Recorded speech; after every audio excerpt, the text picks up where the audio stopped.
Well, if you've been around Brookview for a few years, you know that we usually pause once a year in the fall, right around this time, and we take a break from normal church just to celebrate what God has done in the last year. And if you're visiting with us this morning and you're like, I'm going to go check this church out, this is going to be totally weird. This is not normal at all. But this morning, not only are we going to kind of look back over the last year and think about what God has done, but we're going to kind of reflect on the whole deal. And many of you also know, if you've been around for that we usually have a video that is put together to celebrate kind of the year's highlights. And this year, we're going to do this very differently. This morning, we're going to let you guys be the video. So rather than kind of watching what God has done being played out on the screen, we're going to just invite you guys to come up and tell the story. And so today we're going to have an open mic. And I just want to invite any of you who are willing to come up and share, how has God blessed you through this church? And so we're going to start that in just a couple of minutes. And maybe some of you want to start thinking about what you might share. First, we're going to pause and we're going to recognize somebody that's very dear to this church. And Jen is going to do that. Mr. Dale, hello. Check. 1, 2. Check. Mr. Dale, you might as well make your way up here because we're talking about you. Dale, yeah. Dale, Dale, Dale, Dale, Dale, Dale.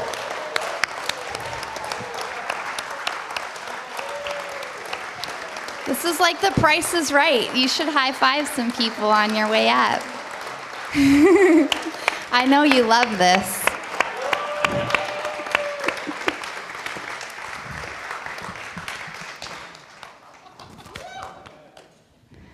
Dale. Whoa. That was intense, wasn't it? Sorry about that. We love you. And we are so thankful not just to have you serving us, but you're a part of our church family. And this little picture behind us is Brooklyn and Dale. And that milk there was a milk that he promised to buy her when she started going poop in the toilet. Is that amazing? Since the day she was born, he has been kind of carting her around everywhere here. And you're like a surrogate grandpa to her. She gets to see you every week, and my other kids as well. And she's just grown up on you. And we're thankful for the investment that you've made in our lives personally and in our church as well. And so this week we sent out an email to people and we said, hey, we just want to honor Dale and give him a little bonus. And this check is a result of that. And so it's yours to, I don't know, do something with. But it's $1,090, and we love you. $1,090. And can I just say, for being here every weekend with us over the last 10 plus years, really, this is in no way representative of our gratitude. It's such a small thing, but man, we're thankful for you. Oh, I'm thankful for you guys being a part of this. I remember you guys, whole 6 of you up on the stage 10 years ago. It's been a big sin. Brooklyn's been a blessing to me. I've had lots of opportunities to move on, and I've stuck around because I think the church is part of me. So I appreciate all this.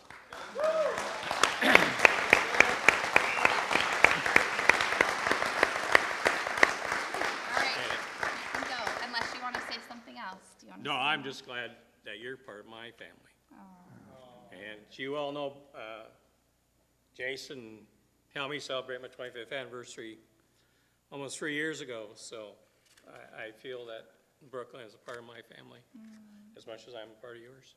Cool. Thanks. Thanks again.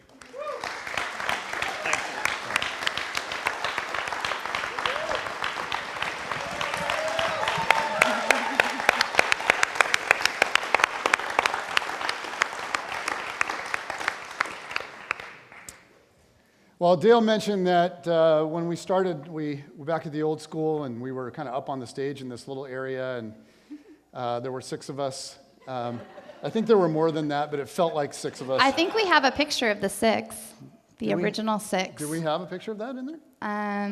Well, that's pretty darn cute.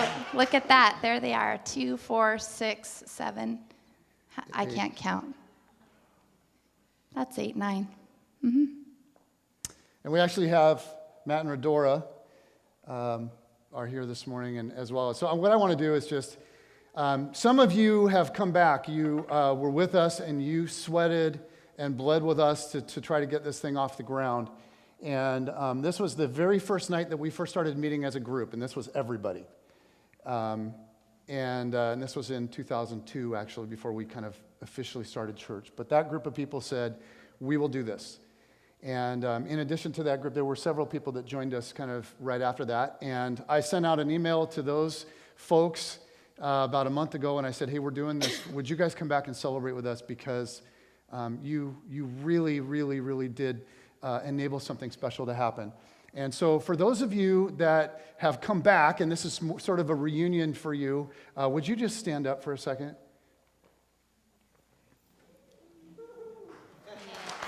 Come on, Oaks. Stand up. Greg and Gina, yeah. And then stay standing. Stay standing.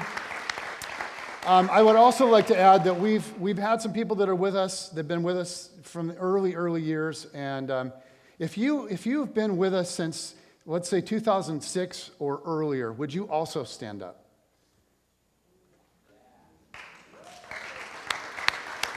All right. And I just want to say thank you to you guys, because when you showed up around here, there was nothing happening but work to do. And there still is. So, okay, you guys can have a seat. I just thank you so much for all of you, that there were no programs, there was nothing significant happening. It was about you being a blessing to other people, not about this church being a blessing to you. And so thank you to you guys for all that you have poured in to make this possible for other people. So this morning, we're going to have an open mic for you guys to come up and share, how has God blessed you through this church? And before we have you come up here, Jen and I just want to take a couple of minutes and share a little bit about how God has blessed us through you guys and through this church. And I just want to quickly highlight 2 things that are very personal to me. And the first one is that God has really used this church to be a blessing to my kids. And when we moved here, you know, Kate and Cam were 3 and 4. And I think we've got that other picture that came up for a moment. They were 2 and 3. Oh, 2 and 3 when we moved here. When the church So launched, go back they were, like 4 they slides, were 3 and 4, Chris, yeah. to the family photo with Cameron as a little chubby munchkin. This is just before we came down here. And the reality is for them, this really is the only church that they've ever known. But from the very, very beginning, you guys have been so good to our kids.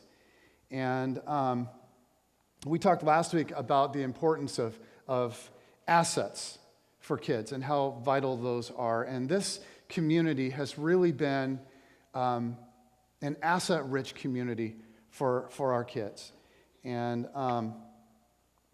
in the early years, when Kate and Cam were really small, Diane Tennell, many of you that have been around here a long time know Diane, and she would actually come to our house before church. She would drive to our house, and she would hang out with Kate and Cam. And since Jen and I both had to be at church really early, and then we would have to stay really late, we felt like that was a really long time for our little ones to be at church every week. And we didn't want them to grow up resenting church. And so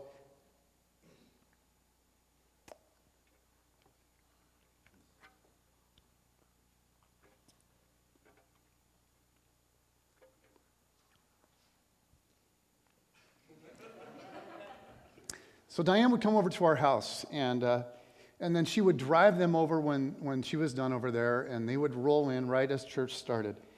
And that meant for her that she and her husband could never come to church together. And it meant that she had to get up a whole lot earlier. And she did it, and she did it every week. She did it every Sunday, like for years. And she didn't just babysit them, she invested in them. Like they would read together. She'd always bring something for them to do, a little something. And sometimes it was a children's Bible, and they would study that. Sometimes it was Dr. Seuss. Sometimes they would, like color, or they would play with Play-Doh, or they would work on counting or reading. Diane actually taught Kate to write her name. And then sometimes they would go out in the yard and they would just plant stuff. And Diane has a green thumb. And then in the spring, we would have all these flowers and stuff that would just come up out of nowhere. We still do, and I can't get rid of them. Can't get rid of them. I love them. It was just unbelievable. And she did, like I said, she didn't just do this for a month or two. She did this for years. And then with Brookie, we've already talked about this, but her very special friend here has always been Mr. Dale. And, as Jen mentioned, when she finally started going number 2, and Dale was encouraging her to do that for long before she did. But he gave her the strawberry milk to celebrate that, and that was the highlight of the year, man. The strawberry milk from the vending machine at Linwood High School is a gift from Mr. Dale. And the reality is he invested in her. I mean, he would, from the time she was born and just a little baby, he would pick up that little baby carrier and he would just take her around with him. And he did that for years and years, and she still runs around with him, now. And he just invested in her. And he invested in her for an hour and a half every single week for years. And I'm pretty sure that is not written into his custodial contract. A few years ago, Jeff and Monica came to us and they said, hey, we want to support you guys and we want to be a blessing. And we're in a season of our lives now where we have a lot more flexible time. And so let us know if you need us to help with the kids or if there's ever anything that we can do. And so last fall, Kate got invited to play on this select basketball team, but they practiced down in Kenmore a couple of nights a week. And with all of our evening church obligations, there was just no way we could do it. I mean, we looked at trying to get her down there. It was just not going to happen. And so I called Jeff. And I just said, this is a huge request, and I know this is huge. And so, please say no. But Kate got invited to play on this team, and she really wants to do it, and it's really a great opportunity for her. And there's just no way we can get her there. You offered not long ago to just sort of help with whatever. Would you take her to practice once a week? And not only did Jeff say yes, but he was like, man, that's awesome. I would love that. Thank you so much for the opportunity. No problem. And so Jeff drove once a week. He drove from Mount Lake Terrace to Mukilteo to pick her up. Then he drove her down to Kenmore. And then he drove her back to Mukilteo. And then he went back to his house in Mount Lake Terrace. He did this every week. And it was the thing for us, it wasn't just that he drove her. It's that he spent that drive and that time with her investing in her. And, they would talk about basketball, but in addition to that, they talk about life, just what was going on with her. And, you talk about building assets. You talk about adults really investing in kids. It's just huge. And our kids have just been so blessed to be a part of this community. And I could go on and on and on. I could take up a couple more hours just going on and on with stories. You need to hurry. And I'm not going to do that. So I just want to say to you guys, thank you for loving our kids. And churches can be brutal on pastors' kids. They really can. And a lot of pastors' kids end up in therapy. Because there's this pressure on them to never mess up, and everybody's kind of looking at them, and they can be really critical. But you guys have always treated our kids with grace, and you're rooting for them to do well, and I just thank you for that. And they love church. They love being here. They can't wait to be here, and that's because of what you guys have done. And then very quickly, one other thing. When I was in seminary, I was preparing to be a pastor, and I had several professors that would talk about, and maybe John and Levi, those of you guys that have been in seminary, they may have talked about this with you guys. They would talk about this pastoral distance that you're supposed to have. They said, as the pastor of the church, you're like the shepherd. You're the caregiver. You're the one that is going to have to call people out. You're going to have to deal with messy stuff, and you need to be the one that they can always count on and that they can always look up to. You're going to be their counselor. And so that means that you can't also try to be their friend. You need to keep it professional. You have to have this distance between you and your congregants. So don't make friends in your church. You need to have your friends outside of the church. And I was only 24 at that time, and I'm listening to these old men. And I just said, you know what, guys, I respect you. You're so right about so many things, but that is junk. You think Paul didn't make friends with the people that he was working with when he was planting churches? Like, I could not disagree more. If you're truly going to lead a community, I believe they need to know you. And they need to see you. And they need to know that what you say is real in your life. And they need to see you fail. And they need to see you ask for forgiveness. They need to see struggles, real struggles with like real everyday life. And so I just sat there and I went, I'm not doing it the way you guys are saying. I'm not keeping some pastoral distance. And that's the way that we've done it. And I've never regretted it. And I will just say that you guys are the best friends, my best friends in the world. We have been wide open. We've intentionally lived our lives that way. And we've lived life alongside of you guys. And that means that you've seen us mess up. And it means that you've seen us wrestle with stuff, and you've seen us make some bad decisions. But you've loved us through it all, and you've been incredibly gracious. And so I just want to say, I could not have asked God for better friends, and so many of them. And so that's me. We tell a story that you've probably heard before, but when we first started out, we went to a church planting conference, and there was a pastor there, and he just basically said, I started my church 5 years into it. I looked around and I realized I don't like these people. And both Jason and I were a little bit shell-shocked. We were like, oh, that had never occurred to us. Like, we're not in charge of who walks in the doors. We're just, stuck. So we decided to start the church anyway. And we have, like Jason said, been so incredibly blessed by the friendships. What I love about this community is your authenticity. You don't pretend to be something that you're not. And it allows me to not have to pretend to be something that I'm not as well. You are, like Jason said, gracious. There have been times where we've needed to come and ask for forgiveness, where we said too much when we shouldn't have, and you've just opened us. Opened us? Oh, that sounds painful. It's not painful.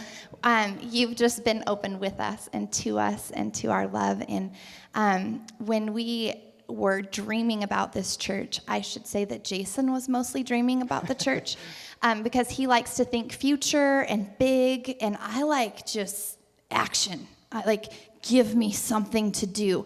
And so he would say, maybe when we move, it'll be like this. And I'm like, what are you talking about? We have a living room and 2 small children, and we live in Bellingham. We're going to be in Linwood in a year and a half. I'm having a hard time, planning anything with you. And so he's like, babe, are you not excited to do this with me? I was like, oh, that's a really good question. I think I'm excited. I just want something to do. I'm a busybody, and I've found plenty to do. God has been good in that regard. And I would say I could have never dreamt it the way that it has come down. I get to do all sorts of things that I'm not qualified to do and I pretend to be, and meddle in all sorts of things. And even more than that, I think that I totally lost my train of thought. But if I just be quiet, it'll come back. It's not. Oh, yes, it is. Here it is. Okay, so here's what I couldn't ever imagine being as awesome as it is to watch someone who is running away from God turn around and run to him. And to feel like I got to see it and I got to be a part of it in some small way is incredible. And it's worth many, many hours of my life. It's worth little pay because it matters. And when I get to be a part of that, it's like this high that I never want to get down from. So those are my thoughts, and we want to hear your thoughts. And so here's how we're going to do this. Come up to the mic whenever you feel comfortable doing so. We're not going to have a huge line in the aisles just so that you can sit and enjoy. And so we're going to go these 3 chairs here. It's kind of be like a batter's, like a baseball game where this is the hitter right here. And then we've got someone on deck, and we've got someone in the hole. Okay, so 2 there, 3 total, all right, on deck and in the hole. And if you just go nuts and you get into that 3rd chair, that's fine. But don't try going into the 4th chair. Those of you that know me, you know I like structure and rules. I have no problem calling you out on that. So we're going to do that until about 11:35, and you'll know when it's starting to wrap up because Jason and I will come into that row and we'll end our morning this morning. So I just wanted to tack on, and we really want to hear from a lot of you, and so we just ask you to be sensitive to letting other people share as well. I mean, share from your heart, share what you need to share, but we want to hear from more than like 5 or 6. So, all right.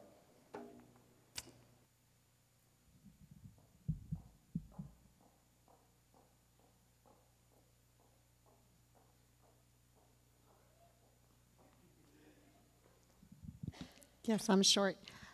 Hi, Brookview, we have been a part of Brookview family since 2006, 2007, and my daughter actually first brought us to Brookview. She came with her through Young Life, and we were checking out churches, and Demi said, Mom, I found us a church.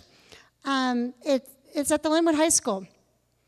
And my first reaction was, all right, I'm going with you next week because that's kind of weird to me, because I was raised Catholic in a structured building. And so so I went with her and immediately knew the second I heard Jen talking at the announcements and the communication card, I just went, wow, this is a really cool place. And then Jason's, of course, the first, I don't know, maybe 3 months, I was in tears every service because he really hit my heart. So what Brookview has taught us over the years, my family, I have a large one, is basically that a church is not the building, that a church is the people.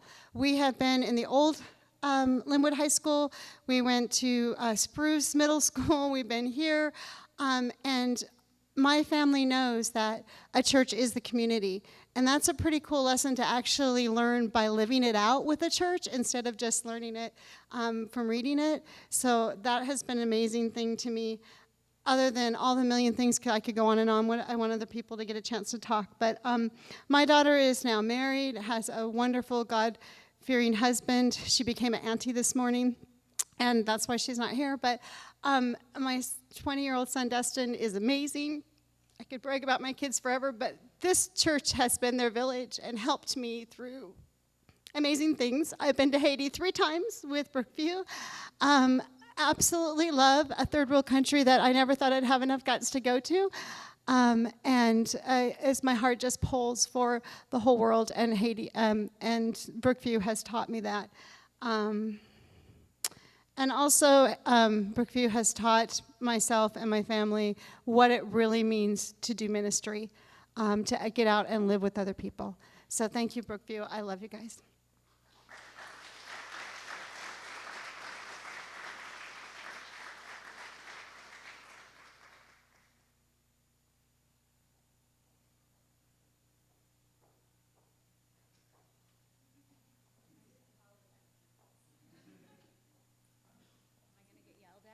I wasn't in the box. So I'm Leah, and I was just thinking back when my husband and I, we had been living in Mexico, and we moved back to Linwood, and we had some friends up in Bellingham that said, hey, we know these people that are starting a church down in the Linwood area. And my husband and I were church shopping at the time, which we hated that whole experience. And I remember thinking, we just had a baby. I want to go to something that's established, and this doesn't really make sense for us, but we'll go to the meeting. And I remember Jason kind of giving his vision, like Jen was talking about, of all these wonderful things that were going to happen. And at the time, there was no worship band, and there was nothing. And I remember thinking, that's really cool. He showed us like these maps and how Snohomish County is so under-churched compared to other places in the country, and that's part of the reason they chose it. And anyway, so we were here when there was nothing, and I am so thankful for who everybody is. And I was sitting there thinking, oh my gosh, I've got 100 stories to tell. So I'm not going to tell them all, but I look back and I think about all the life groups I've been a part of, and mostly women. Some of my life groups have had men in them, but the women who've impacted my life, and I truly consider to be my best friends, and I feel so incredibly blessed for that. And I think about like Emily adopting Kepler and what a community came together to pray for him. And I just remember her getting off the airplane and feeling like, that's kind of my son too, even though he's totally Emily's. And you know, my husband and I went through a time of infertility, and all you guys praying, and now we have 5 children. Thank you very much. But I was thinking of one picture that kind of encapsulates what you guys have done for us, because my children consider all of you to be family, and they don't even have the concept that strangers would be dangerous, because they just love everybody here. And this last year, there was an event at my kids' elementary school. It was like a read-in, and these teachers were sitting on little blankets reading to classes. And Joshua, who was 2, runs up to this teacher, this male teacher, and pushes him over and starts punching him. And I thought, oh my gosh. But I realized that's how he interacts, because he thinks all the young guys here are just like punching bags, and they all run up and punch him. And so he thought that's just how you interact with men. And anyway, I just thought it's beautiful that he's grown up thinking everybody's his friend, and it's okay to play with them like that. And I just thank you guys for that.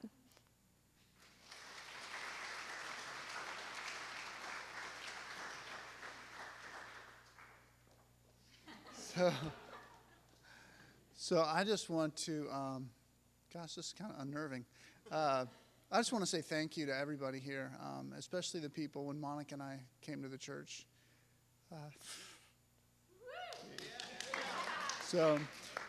Who really treated us with such grace. We were running away from God, and so many people helped steer us towards the Lord, and I just thank you very much.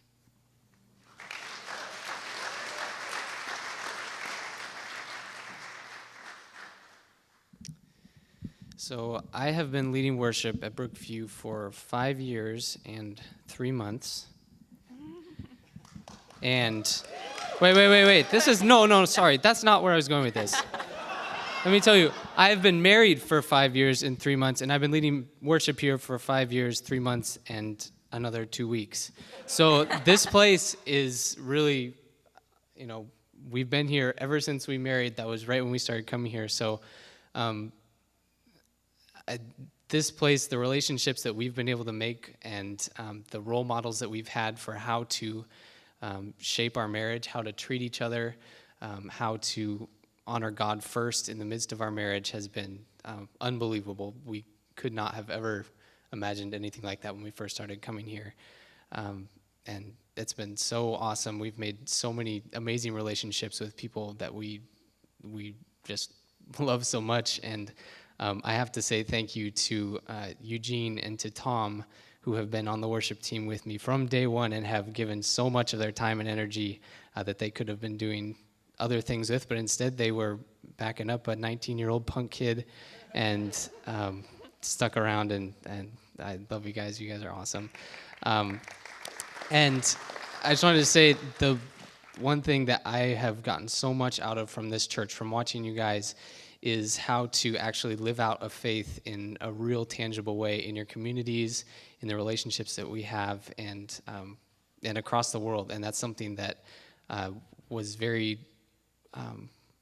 has just totally changed in me, how that actually looks. And I've seen it so many times over in, starting at the top with Jason and Jen, but with so many of you have been such an incredible example of that way. So thank you. You guys are awesome. You want to add anything? Yeah, I'll just a little bit. I want to second all of that, and just the relationships that we've made here. So we started the week before we got married. He started a couple weeks before we got married, and the relationships from the very beginning, from the first camping trip, like we were married a couple weeks, and doing life groups. Our first life group with the Berries and the Beaches and the Blodgetts and I'm a Blakely's, and I know I'm gonna leave people out, but just watching you guys from the very beginning, your marriages, and it wasn't like you guys coming in and saying, this is how you do marriage, this is how you treat each other. It was just watching you guys in your marriages and how you treat your kids, and just that's been so powerful for us, and it's really cool. And I just want to say the story of how we came to Brookview. When we were getting married, our pastor at the time was his uncle, and we did not want him to do our premarital counseling. And so someone recommended Jen and Jason. We're like, sure, we don't really know them, but we'll do premarital counseling with them. And by the end, we just fell in love with hearing about Brookview, and then they asked if Brendan wanted to lead worship, and we're like, okay, we'll leave that church and come here. And it's been so powerful for us, the different relationships, and just especially in our marriage and coaching us through, and that village mentality.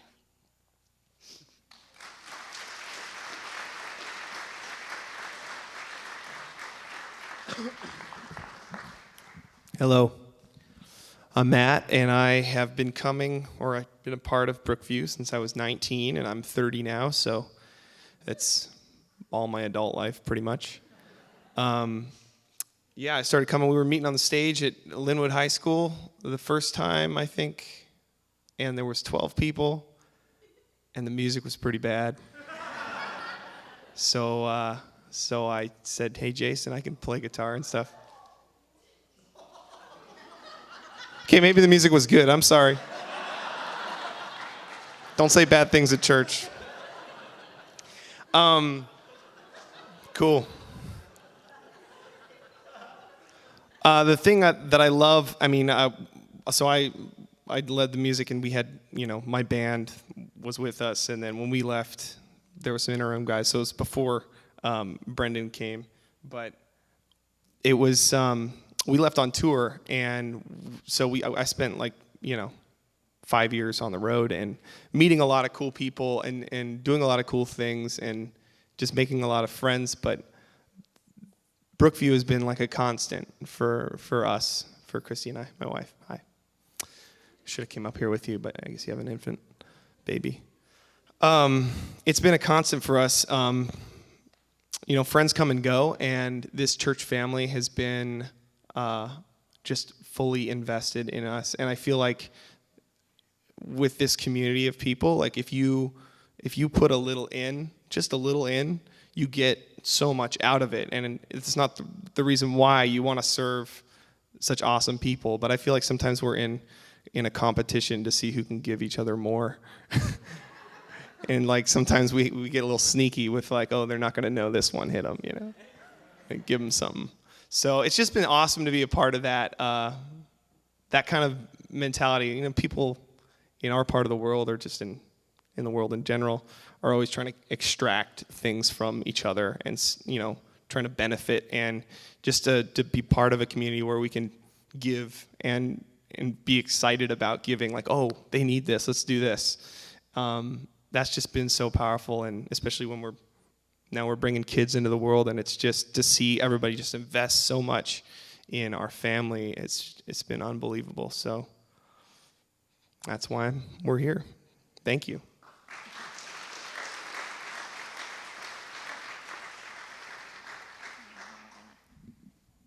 Okay, we are the Beckmans. So I'm Haley. This is Sean. He's more up here in case I cry, which will happen. Lori did it. Brittany did it. I'm going to do it. And I'm an ugly crier. So I actually started going. So Sean's from Idaho. Great man. Awesome husband. We are married. Not brother and sister. So awkward. But so I went to Mount Terrace High School. I was 17. Just came back from Young Life Camp. Gave my life to Jesus. Best thing that happened to me. God, when I say your name, do you have to make me cry? And Christy, my young life leader at the time, was like, hey, we're on the bus ride home. Do you want to go to church? And I'm thinking, I've never been to church. Maybe Christmas Eve, Easter. So I knew baby Jesus and then Jesus on the cross, rising again. Anyway, so I was like, sure, I'll come. I was exhausted. My family was like, we're happy you're home, but they didn't want to go. So I drove myself and just fell in love with this church. And my family would come sprinkled in here and there. They still come sometimes, not today because Seahawks, but anyway. And I got baptized from Jason, and it was just really cool just to kind of grow my faith and know what that looks like. I also have notes here. And then I met Sean in college, so I went away to the University of Idaho, met him. We decided to get married, and Jason and Jen, bless their heart, they did premarital counseling with us. Didn't even know Sean, So they got to know him through that. They married us. And then we went back over to the Palouse, so we were gone for a while. And then we decided to go to Haiti. And we went on this amazing mission trip, and we were kind of moving back here. And Sean's like, well, I've never really been to Brookview, just 1 or 2 times. Maybe we'll go church shopping. And by the time we finished our mission trip, all the other couples and everyone else was like, especially James, was like, you guys are coming. There's no other choice. You're coming to this church. And so it was just a great opportunity to grow with that, to be a part of life group, to see other married couples and even singles just grow in their faith. And I think the coolest thing is our calendar. We're young. We don't have any kids. We have our dog Rudy, which everyone loves us as the crazy pug couple. But we don't have kids. We have a huge family, but we schedule our calendar around Brookview events. If I'm invited to something outside of our church, I'm like, nope, can't go. Ignites tonight or whatever. And this has become our family, and it's a no-brainer. And it's just really cool to kind of grow and to have just the support of the people here. I don't know if there's anything you wanted to add. Yeah, I'll just add a quick something.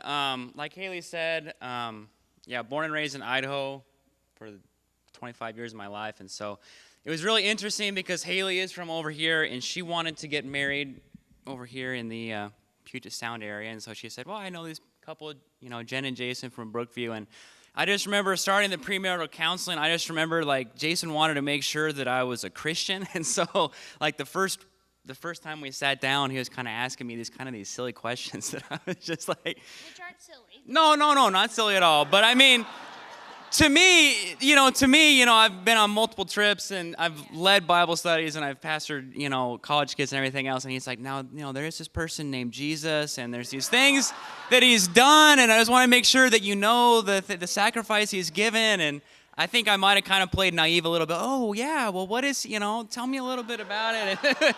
Anyway, so by the end of it, it was just a really good, it was a big blessing, actually, just being a complete stranger to them, and them just being able to take a risk on us, being able to marry us. And then we left for another 2 years, finished up school, and then they were so gracious again to take a risk with us and let us go on the trip to Haiti with them, still not knowing anybody from the church. And so we would come over every time there was a Haiti planning trip and everything else. We'd drive the 5 or 6 hour drive it was to come over and try to meet the group and everything, and just what a blessing that trip was. And coming over here in 2011, it's been a little over 2 years. To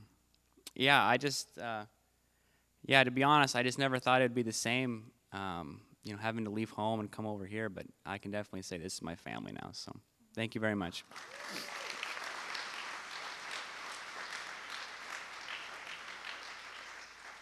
Hi, my name is Dustin. I've been going here since I was 13, so I'm 20 now, quite a while. And growing up, I didn't really like church. My parents made me go to church when I was a kid, maybe till I was 8, and I didn't like it, so I stopped going. And my sister was huge on Young Life, and she's like, oh, you guys should come. So I went, and I was expecting, all right, I'll go with my mom, make her happy, and then I'll never go again. And then I met a few people like Dennis DeSanctis and people who were like, oh, man, you should help out with the setup team, John Blodgett. And they plugged me into that, and having mentors growing up like Tony Ellersick and Dennis and having people pour into me, like adults, because I've always been an independent person. So having adults actually care about me and mentor me in ways that, this guy's pretty cool. He's old. I want to be like him someday.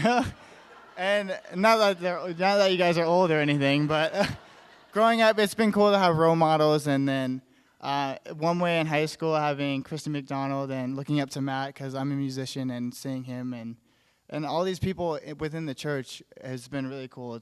For me, growing up as a teen, being plugged into our church has been awesome. So thank you guys.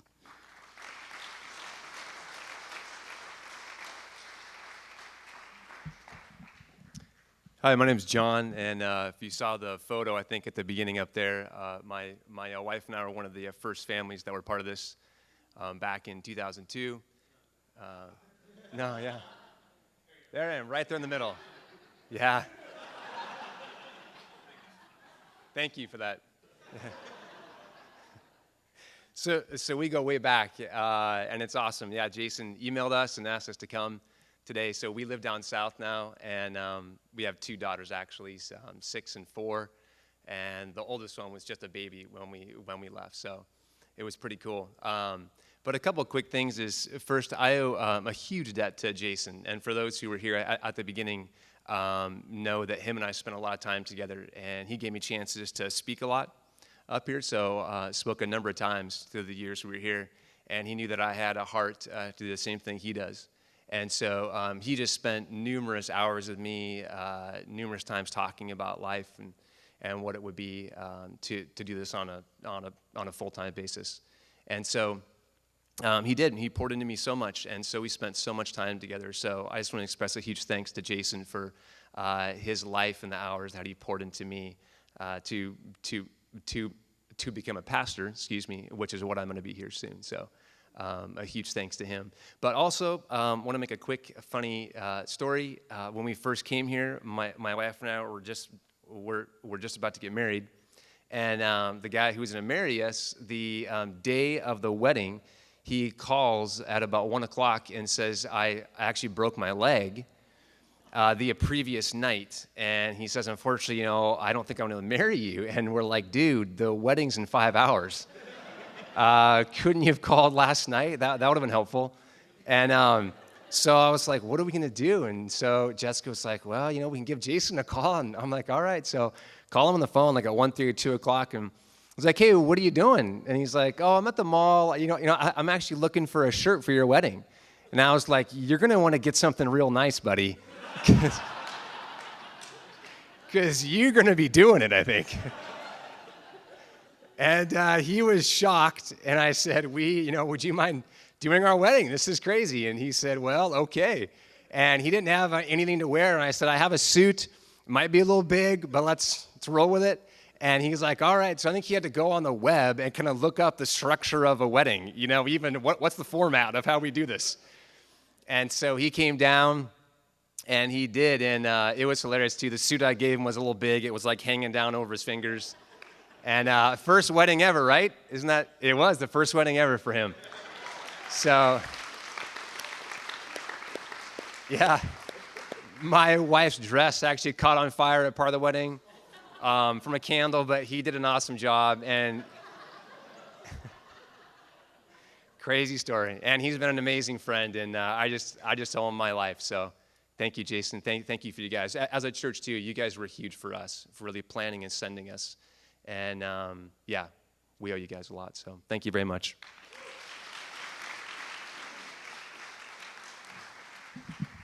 Hi, my name's Christina, and I have 3 kids. Miriam, Gabe, and Colin. And Miriam started coming here in 2004. That was a long time ago. She was 15. She came here through Young Life, so you can see how Young Life just brings in so many people. And as parents, I just feel like we're so grateful for this foundation of faith that is laid in a community like Brookview. So after she came, I started coming a couple years later, and I had this incredible blessing of doing music with the worship team for a few years. I can't tell you how much peace that brought me in my life and how much joy through music with incredible fine musicians, with so much musicianship and such busy jobs that they gave so much to the worship team, and I learned a lot through that. I learned such deep faith in my own life, and it's carried me through some hard times. I am so grateful that Jason and Jen have helped to build the foundation of my children's faith. And I see that in them, even though they've, kind of are going on their own paths now. But I see it all the time in who they are. And when I told Gabe last night through Viber, he's in Europe, and I told him I was going to be here, he said, oh, please, Mom, just thank the Huguenins for helping to lay this strong foundation of faith. because he is so devoted to Christ, and he gives a lot to the world, a lot of love, and his whole path has been laid out through a foundation of love through this church.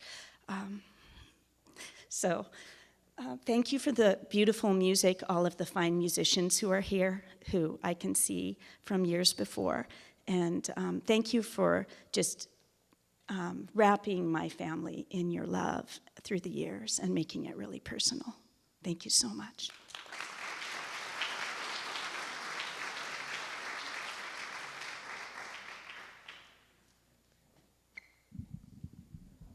So, I'm Maya, if any of you don't know me, and I've been coming to this church since I was like, I don't know, I don't remember. And you guys are like my family. Thank you so much. I don't know. Thank you.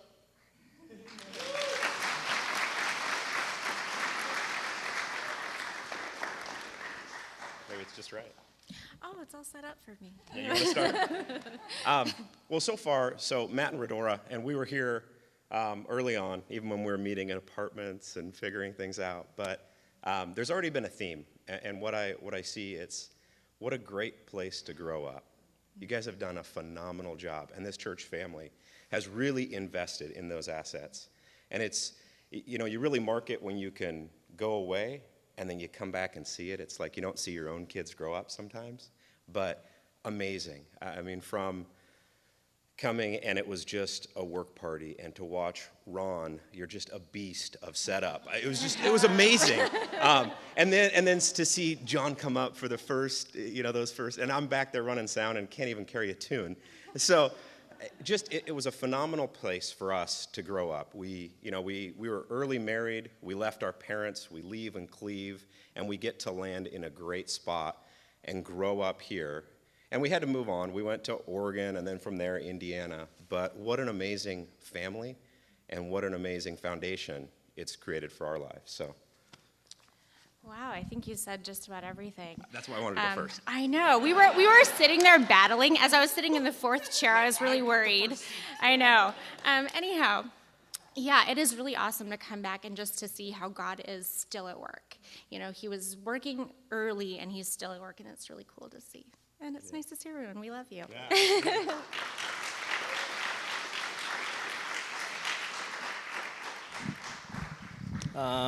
My name is James, and what's up, bro?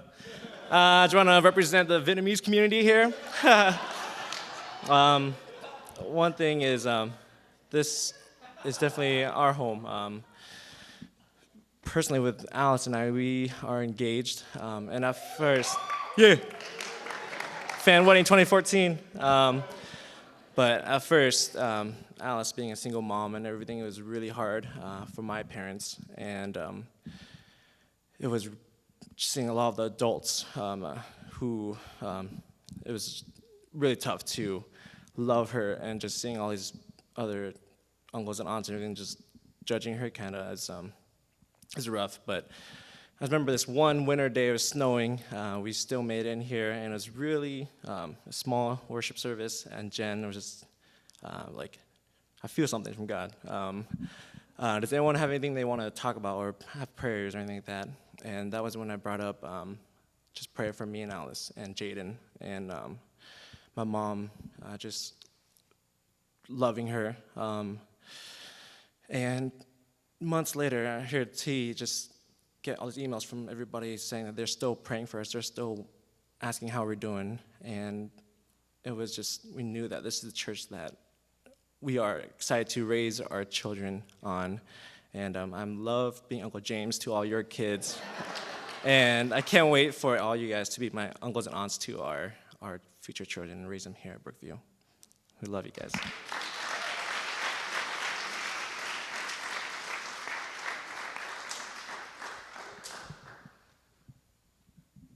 There's no way to wrap it up except to say, love lived, baby. Yeah, that is awesome. We have a new logo in the last 3 or 4 years, and we haven't changed our focus. Our whole thing has always been to take the love that God gives us and to live it out. in everyone that we meet, in every space that we go. And we're not perfect at it, but that's what our goal is. And so love lived, baby, in our communities and in our world, as well as we travel to other spaces and bring what God has done in our lives to them. So thank you for your partnership in that. Thank you for your support in it. You are a home away from home. You guys know Bellingham really isn't that far. My dad is here this morning, and we get up there as much as we can. But I don't have a mom next door that I can call for sugar, and I don't have babysitters in my family that I feel like I'm not burdening someone, because your family doesn't ever care. If you bring the kids, it's like, yeah, please bring them. Like, can we have them more? But you've been that for us, and it has enabled us to do what we do and to love what we do. And so thank you for who you are. And this morning we are going to close in worship, and we just want anyone who would like to come up, and I know the tree fell, so touch it very gently. But there's little ornaments on there that just say Brookview, love lived. And you can put it, they're just a piece of paper. It can be a bookmarker for you. It can be on your rearview mirror, on your kitchen window, wherever, if you can remember to just pray. Because we're doing cool stuff here, and there's someone that's not that excited about it. And so we need prayer warriors going before us and paving that path for us. So come and get one of those. We want you to have one. I will also say it's, it's been pretty awesome to do this together. And I love you.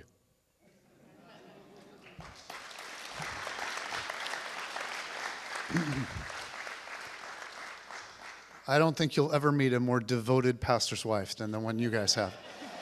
I also don't think that you'll ever run across a ministry situation where she never cries and he always does.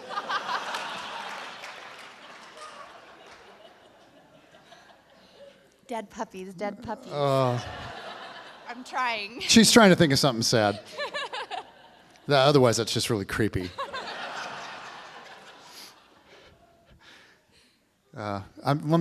Let's just thank God together. And I know that there are so many more of you that could have shared this morning, and your stories matter to us, and that's why we came here. And every one of you matters, and every one of your stories matters, and the reality of God's love for you deeply matters.